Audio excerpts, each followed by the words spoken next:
Imagination is quite possibly the most powerful tool you have in your life. So, a lot of people, myself included, thought or think that they have a bad imagination, terrible imagination. I'm not creative. I couldn't paint a picture if my life depended on it. Got zero creativity. Got no imagination. I can't do visualization. I mean, there's ways around it. Okay, you can create vision boards, and it's almost like bam. Okay, there's a visualization, and it's just done for me. But the problem with those is that it doesn't always create emotions, and it's not always fun, and it's not always exciting. Okay, so our brain is an imagination machine.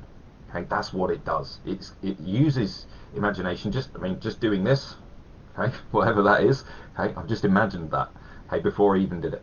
Okay, and I did it all super quickly. Okay, and you don't even realize you're imagining. So every voluntary movement, talking, to an extent breathing, if I'm thinking about breathing, it's all imagined. Okay, so my brain has to create all of the muscle movements, all of the chemicals, all of the messages to be sent to my body to do this stuff before it actually happens. So my brain is imagining everything. Okay, it imagines it split seconds before my body does it. Okay, so it's all imagined first. Okay, and then I get feedback from my body back to my brain and said, does the thing that I did, this is what my body's saying to my brain, is the thing that I did, does that match what you thought I was going to do?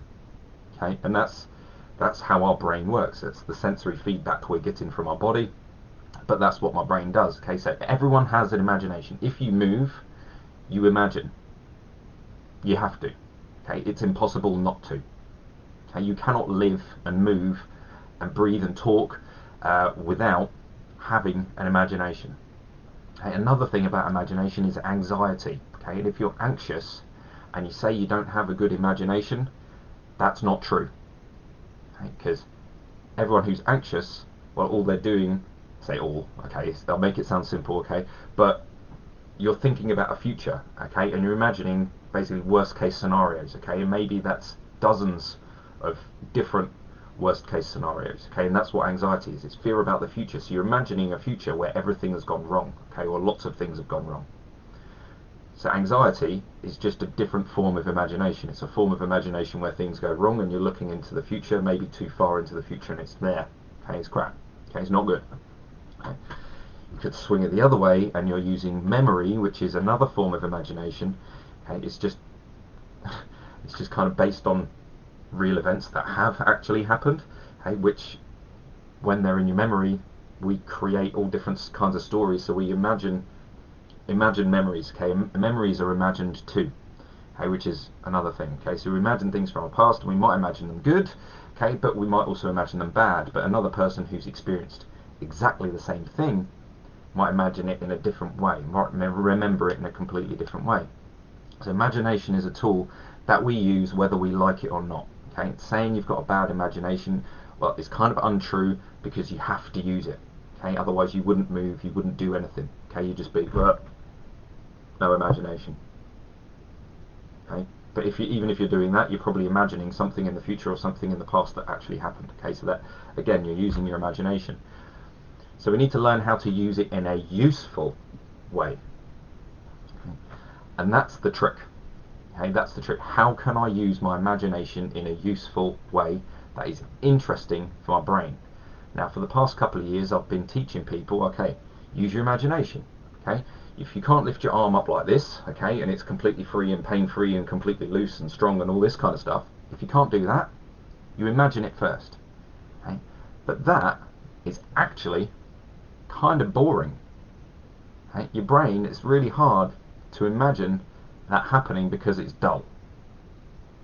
Okay, there's no other action. Okay, so yeah, maybe you're moving your arm, but there's no emotion attached to it. There's no color, there's no smell, there's nothing interesting about that movement apart from the movement itself. Okay, and the movement itself might not be enough.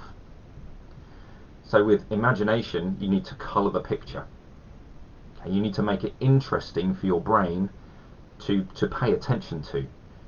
So with imagination, you need to add, maybe you pull in memories from the past, okay, and go, right, okay, who else is there? Okay, I'm doing this thing with my arm and my shoulder, okay, but somebody else is there, and but maybe they're playing the drums, okay, maybe it's Brian May, and he's, you know, you're at a concert and you're doing this, okay, for some reason, who knows, okay, maybe it's Brian May and you're at a Queen gig and you're at the O2 and there's thousands of people around, okay, and you imagined all of this stuff, okay, so what if you imagined all of that? All of the smoke, all of the lights, all of the smells, you know, maybe you've got a drink in the other hand and you're trying not to knock it over, okay, while you're doing this with your arm, okay, okay, just to get to some shoulder movement back. Okay, so imagination is a hugely powerful tool, and if you've got a joint pain, try that out. So put yourself in a memory from the past, preferably a happy one, okay, and you've got a joint pain, whether it's a knee or a hip or a back or shoulder, elbow, wrist, whatever, doesn't matter, okay, create a movement first, okay? You're not actually going to do the movement, okay? You're going to think the movement, but you're going to put yourself in this place with a bunch of different people, with a bunch of different smells, sights, sounds. Make it fantastically entertaining for your brain to think about. Give yourself a minute or two to think about these things, okay? And then, once you've given yourself a minute or two, move whatever was hurting. Can almost guarantee you that it's going to feel at least a lot better. Okay, it might even feel perfectly fine, and you might have had that pain for years. But just change the situation, okay? Because every movement, everything you do that is voluntary, even sitting down, okay, your brain's still working at sitting down. Your imagination is running the show. Because it's based on memory, it's based on past events, it's based on emotion, it's based on everything, okay? So if you could kind of overwrite that with your own thoughts, okay, about something much more exciting, your brain's going to pay attention, all those chemical messages are going to get sent anyway, okay? You then choose not to move, okay, but you've got all this dopamine and you've got all this exciting hormones, and serotonin's buzzing around, maybe some stress hormones are buzzing around, all these other things are going around, okay, and your body's doing all this stuff. Your heart rate might increase, your breathing rate might change, okay, and all this stuff's happening on just because you're thinking about different things. Then go out and move, okay, then try it out, okay. Almost guarantee it's going to feel a lot better, okay. I can't stick a number on it, okay, but maybe it goes from a 3 out of 10 to a 10 out of 10.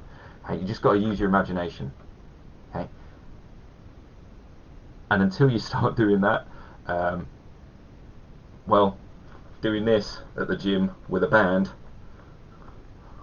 boring, okay, brain is not engaged, it's not paying attention.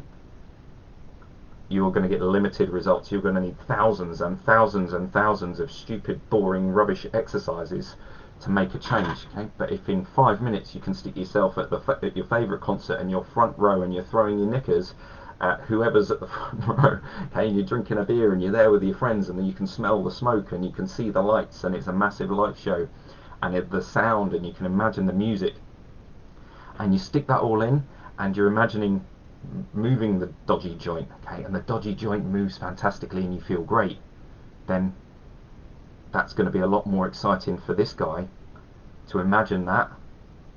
It's going to pay more attention, you're going to get a better result.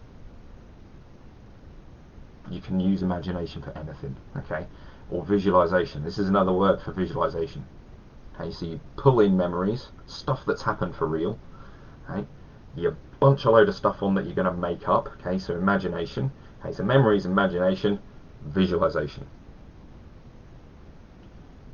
results, okay. Have a great time, have fun exploring that with all sorts of various different things, okay. So it might not be a joint problem, it could be an internal problem. Maybe it's a heart thing, maybe it's a stomach thing, maybe it's a gut thing, maybe it's a bladder thing, maybe it's a pelvic floor thing. Imagine, imagine, imagine, imagine, imagine, okay. And the more practice you get, the better you're going to get at doing it. I imagine thousands of people watching this video, sharing it, telling their friends about it, trying it out, and the health of the world changes. Done. Anyway, have a great day. Imagine it better than what you thought it was going to be. Okay, because if you think it's going to be better than you thought it was going to be, well, maybe you'll get an 8 out of 10 day instead of a 5 out of 10 day. Okay, maybe you'll get a 10 out of 10 day instead of an 8 out of 10 day. Maybe you get a 12 out of 10 day because it's gone way better than you thought it was ever going to go, and you get a 12. Okay, maybe you think it's a 20 out of 10 day and you get a 12 out of 10 day. Give it a go.